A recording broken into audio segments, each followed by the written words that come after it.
ఒక time line, ఒక planned దీనిగా 2024 సెప్టెంబర్లో మొదలుపెట్టిన ఈ ఆరోపణల పర్వం అనేది 2025 అక్టోబర్ వచ్చేసరికి ఆయన చంద్రబాబు నాయుడు గారు అనుకున్న ఆ ప్రైస్ రేంజ్ ఏదైతే పోవాలనో దాని వరకు తీసుకెళ్ళి మళ్ళీ స్టేబిలైజ్ చేసి తనకు సంబంధించిన కంపెనీలకో ఇంకోటికో వాటికి వచ్చే రకంగా ప్లాన్ జరిగింది అనేది అనడానికి బలమైన ఇదైతే దీంట్లో కనపడుతుంది.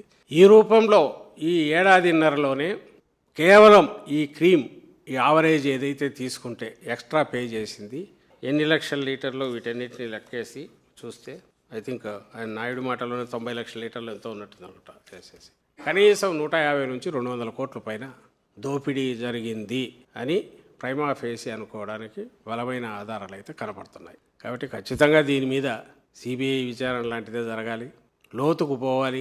పనిలో పని మిగిలిన కూడా తీసుకోవచ్చు. ఇప్పుడు ఎందుకు 14 నుంచి 24 వరకు ఇప్పటి వరకు యాజ్ ఆన్ టుడే రేట్లు ఏ రకంగా ఉన్నాయి, క్వాలిటీ స్టాండర్డ్స్ ఎట్లా మెయింటైన్ చేశారో మొత్తం కూడా ఆ పర్వీలోకి తీసుకొచ్చేసి ఎక్కడెక్కడ ఏమేమి అవినీతి జరిగిందో కూడా మొత్తం బయటకు తీయచ్చు. ఇప్పుడు జరుగుతున్న దాని మీద ప్రత్యేకమైన దృష్టితో దాన్ని చూసి దీన్నే ప్రధానంగా ఇచ్చేసుకుని 12 ఏళ్ళగా 14 నుంచి ఇప్పటి వరకు జరుగుతున్న మొత్తం దీన్ని కూడా ఆ పరిధిలో చేసి జరిపితే అసలు బండారం ఆధారాలతో సహా బయటపడుతుంది అనేది మా ఆలోచన.